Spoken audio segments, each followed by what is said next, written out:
All right, we're back again on Ruhi Chinit's channel.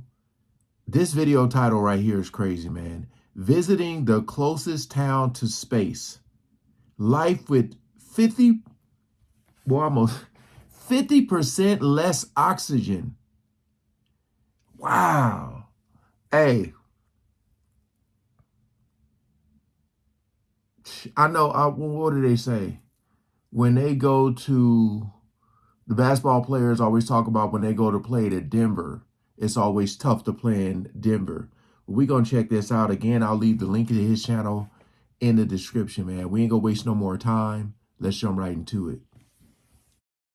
La Rinconada, the closest inhabited place to the sky on Earth, where people are living above the clouds. At this extreme altitude of 5,100 meters or 16,700 feet, the atmosphere significantly thins, and the locals are living with only 50% of the usual oxygen levels. Their bodies have evolved to produce 2 times more blood cells than ours. On this barren land, not even a single tree can survive because of the low air pressure. This town in the Peruvian Andes is even 300 meters higher than Mont Blanc, the highest peak in the Alps of Europe. Far from the modern world, it is a place where crime and danger are always nearby. People come to these harsh lands for only one reason: gold. About 50,000 people settled here among piles of trash, all dreaming of wealth. We are on the road to explore life in the world's highest settlement. Pull over. Yeah, pull over. Dang. Careful. Give me 2, please. 2 oxygens. Yeah.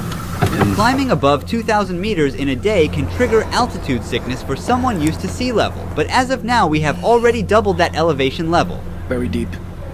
Headache, dizziness, and nausea are the first symptoms. Followed by coughing, it may cause shortness of breath. Immediate help is crucial when rapidly progressing altitude sickness leads to fluid accumulation in the lungs. At high altitudes, the body loses about twice as much water through breathing, so it's important to keep hydrated. Look at the elevation here, friends. So that mountain is as high as that cloud. So we're gonna go above the clouds. Don't worry about us, we're fine. We're gonna inhale these as the altitude rises. Nothing happens to people from here. They have an adaptation to this situation. Atmosphere layer gets thinner and it makes it harder to inhale the oxygen. But we will get used to it. The place we're heading to is a mining town. Deadly chemicals like cyanide and mercury used in gold processing have contaminated the soil and agricultural water in the settlement. Before starting the journey, we also packed plenty of food and clean drinking water. We're born here. We are adapted to this elevation. The normal oxygen level in blood should be between 95 and 100%. Below 80%, vital organs become negatively affected. I'm trying to normalize my current 72% level with oxygen, but it's a temporary solution as we're going up higher every minute. The town is literally surrounded by tons of waste stretching for miles. Nature has given place to piles of garbage. The moment we arrived, a sickening odor hit me suddenly. We are at our hotel in La Rinconada. Our guide is setting up the oxygen tank for us. What is the name of this hotel? Cielo means sky. Use the oxygen tank for 5 minutes first, and after a little break, and another 5 minutes. You need time. Rest a little bit to adapt your body to this elevation. When I got out of the car, I felt dizzy. I was like going to fall. Very normal. Crimes, especially stabbings and theft, are quite common here, cause locals typically keep their cash and gold with them as there are no banks available. We're teaming up with 2 police officers to keep us safe while we're filming. They are undercover police and they will follow us everywhere we go.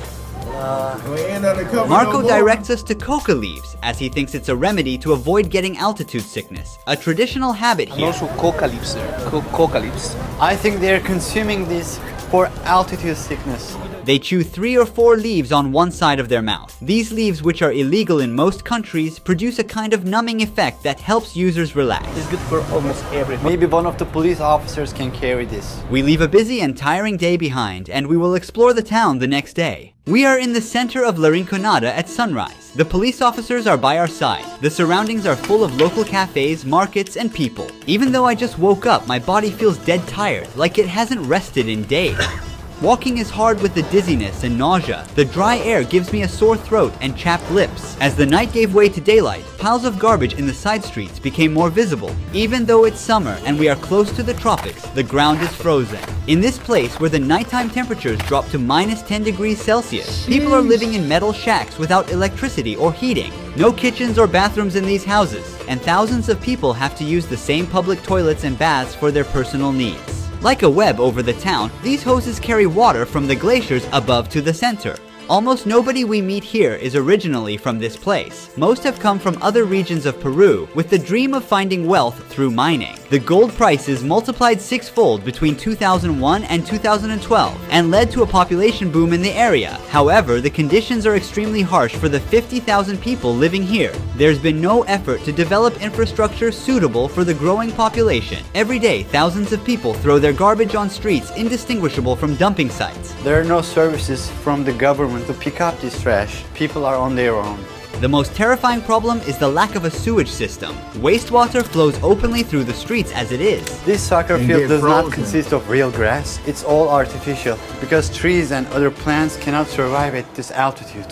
The town is located around the mountain called La Bella Durmiente, meaning sleeping beauty. Can you see here the face and the body? It's a lady, she's sleeping here. The shape of the mountain. The town blends into the sky with its chaotic gray structures. Every morning, workers walk for kilometers uphill to reach the mines. Filled with dangerous gases, the working conditions inside these tunnels are extremely tough. La Rinconada is also called the Devil's Paradise. This is because it's a town ruled by illegal companies that control the mines. There are signs near the tunnels that order to shoot those who enter without permission. No matter the warnings, we are determined to get inside these mining tunnels. Well, we'll try to see how they work. Our friends, they said, probably we can get very close. Can you see the lady there? The lady, Yeah, she's a lady up there. they collect the leftovers. Yes. Women are forbidden to work in the mines. According to local beliefs, the sleeping beauty becomes jealous and brings disasters like earthquakes if a woman touches its gold. They earn their living by searching for gold in waste rocks thrown outside the mines. Children searching for gold on the mountain can be easily identified by the frostbite marks on their cheeks. Being foreigners with cameras, we attract a lot of attention. After this point, I handed Marco my phone to capture footage inside the tunnels. These figures near the mining site, decorated with dried flowers, fruits, and alcohol bottles, represent mountain gods. Workers come here to pray for protection from accidents and success in finding gold. Incidents such as explosions, roof collapses, and gas poisoning occur about 25 times more often compared to advanced countries. If a mine worker dies, a company pays approximately $600 as compensation. The concept of a regular salary doesn't exist in La Rinconada. Miners work under an outdated and illegal labor system called cachorreo. They work for the company without pay for the whole month and then get one day to work only for themselves, taking home the gold they find as their salary on that day. Depending on the success of the cachorreo day, they may earn a significant amount or even end up working for free, so their income is theoretically determined by luck. However, the miners try to minimize this uncertainty by sometimes pocketing good-looking stones or hiding them in some secret spot for the cachorreo day. My oxygen level is now at 65%, way below the normal 95 to 100%. So I breathe super fast. My heart rate is like over 120 while it should be between 80 to 100. Right now a local is checking his oxygen level. His results are way better than mine. 82% oxygen and a pulse of 97. I can no longer stand. I'm going back to the hotel to get some oxygen. I'm keeping my coat on to stay warm as there's no heating. Now we're gonna wait a few hours to explore the city's dangerous nightlife and talk with some mine workers. While I'm resting, you should know the true cost of the gold. Each ring containing 8 grams of gold generates approximately 20 tons of waste during production. At the top of the mountain, an acid mine lake was formed because of the rocks which are extracted with gold. These rocks, high in iron sulfate, undergo oxidation when they come into contact with water and air, resulting in this deep red color. People living by the stream grow their crops and raise their animals with water contaminated by mercury and cyanide. The average lifespan of the locals living here is only 35 years, but chemicals aren't the only reason. At this altitude, each breath contains about 50% less oxygen compared to sea level. Therefore, the blood of a La Rinconada resident is twice as dense as that of an average person, leading to potential blockages in blood vessels and fatal outcomes. After a tough day, miners are rushing to the town center. Electricity is only available on a few streets here, leaving the rest of the town in darkness. All the mine workers are here. They're shopping and socializing between each other. Stalls and little shops all around, selling everything. Street food, clothes, household stuff, you name it. Kids are playing outside with endless energy until late at night. Oh, los argentinos. How old is he? 12. Is there only primary or also secondary school? Yes, there is. How big is the school? Not very big. Is there higher education? No, there is not. After that, you need to move to Puno or Juliaca to study. What if they don't move? Do they start working in the mine? Yes. As you see, people come here to exchange their gold pieces for solis. We are in an exchange office now. To keep out the robbers and attacks, they've placed iron bars in front of the counter. Now we're gonna see how they convert gold. Let me catch my breath, man. The ore you see is the result of a worker's hard labor spent throughout the month. Right now, the gold is in an amalgam with mercury, and heat treatment will be applied with a blowtorch to separate the two metals. For every gram of gold, about 2 grams of mercury evaporate and mix into the atmosphere. What is the hardest part of doing this job? Transporting the material. Because remember, there are many bad people or robbers, and it's not really safe to transport. What does she like about La Rinconada? Mostly there's nothing good because, as you can see, everywhere is contaminated. Well, you can earn a good income. Above the national average. That's why people come here. Different herbal tea mixtures are also consumed to reduce symptoms like headaches and fatigue. We call emoliente. What is this made of? Water, different herbs, and syrup. It's really good. Try a little bit. It's a big old cup. It's heavy. It's too hard to drink. We can't go more far. To there is no more electricity, no more lights. And it's better to stop here. Most miners spend their hard-earned money on alcohol and nightlife on these streets. If the living and working conditions do not kill a person, then a knife or AIDS does. Nightclubs are the most dangerous spots in La Rinconada. In this street there are bars, nightclubs, and some companionship options for mine workers. We are at the center of human trafficking, robbery, and murder in La Rinconada. If you look there, you can see the lady. There are many people trying to buy a rose for the ladies here. According to Puno police, approximately 2,500 underage girls are being exploited in these places we just walked by. There The it town is. has only one police station, and the Peruvian government isn't putting in any effort to combat these crimes. Is there a jail here? No. We call Calabozo. There is like a place, a very small place. There's no hospital in the city, right?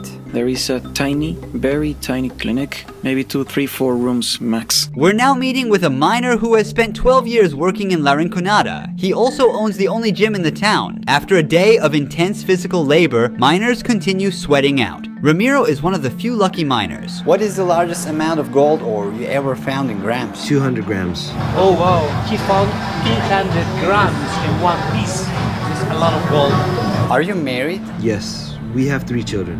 They're in university. Do you advise your children to work in the mines? No, because it is very, very dangerous. They rob when the miners collect gold. How does elevation affect your body? Even though I'm from Puno, I have that problem. Puno is at 3,800 meters above sea level, so coming here at 5,000 meters above sea level, it starts to be challenging. Digestive issues at first, 3 days of suffering. How much money do mine workers make? Sometimes it goes up, down and up. One would earn more or less around 2,000 Peruvian soles and a little more. Your hands are so affected by working in the mines. I accidentally hit myself with a rock while trying to separate the mineral from the gold. So you're using a stone to crush, and then suddenly, bam, injuries, especially on this side when you're crushing. Are there any passed away mine workers? It's quite constant. The mine, many say, is for strong men. They don't mean strength in muscle size. Primarily, it's more about mental strength, about resilience, about mastering and considering the altitude. It's not so simple. We're 5,000 meters above sea level. Although the dream of coming to La Rinconada and finding a large gold ore may seem attractive from the outside, most miners and their families never achieve the financial comfort they desire. The Peruvian government has been silent for years about the illegal operations in gold mines and the abuse of workers. Despite all these conditions, people continue to seek the opportunity of a better life in the world's highest settlement. Thanks for watching. Don't forget to subscribe so you don't miss new documentaries. Ooh, this was intense. Like they said, no police station really. I mean, one police station, a small clinic. Had you guys ever heard about this? Please comment below. I mean, my goodness, man. Just even like a 35-year lifespan. Just seeing him, like the way he was feeling, like it made me lightheaded watching this. Wow. That just goes to show you, man, like people, the chance of them getting gold, like, but a 35-year lifespan. That is insane. All right. Again, appreciate y'all. Again, the link to his channel is in the description. I couldn't even, I just feel tired watching this. Man. All right. Peace out.